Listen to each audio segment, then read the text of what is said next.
All right, my first name is Robin, and it's Robin, and the last name is Strom, Strom, and I am the director of Delaware Paranormal Research Group, and also the author of Anatomy of a Ghost, a guide to analyzing the dead.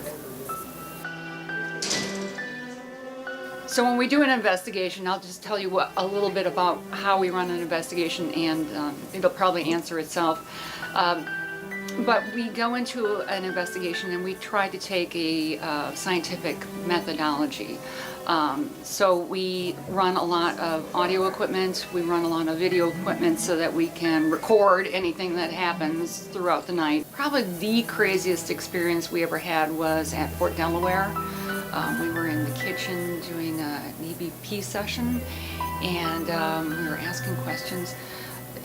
The whole experience actually was pretty weird because as we're doing this EVP session, we had the door open to the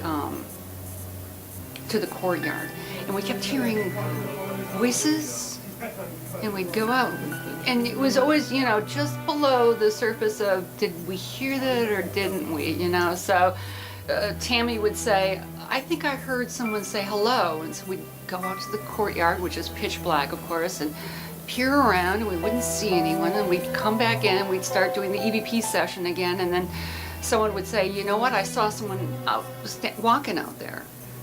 And we're like, really? So we'd go out, and of course we'd look all over around, and we wouldn't see anything. When we're talking about paranormal on the East Coast, you have to keep in mind that the East Coast is kind of where the country started. I mean, so this is the oldest architecture, the oldest, the area with the most history in relation to the country.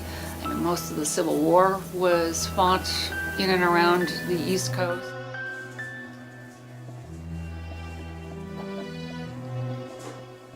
My name is John Paul Acap. I'm the Milton Theatre's marketing director. Tonight we have a live investigation of the Milton Theatre with the Delaware Paranormal Investigation Group. It's a live investigation that is open to the public. Right now we have... First time it happens, it's a little unsettling, even if you ask for it. Don't just rapid fire questions. You have to give them time to answer back. They're usually, when we catch an EMF, if I say something like, what's your name, and they actually answer. Are you from Milton?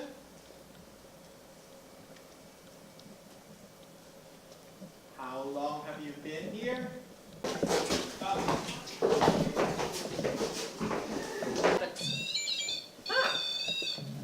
So if anything gets that close, it sets it off. Okay.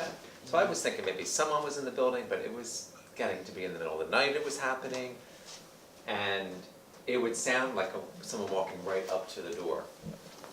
Did you see something happen outside that window? Very good.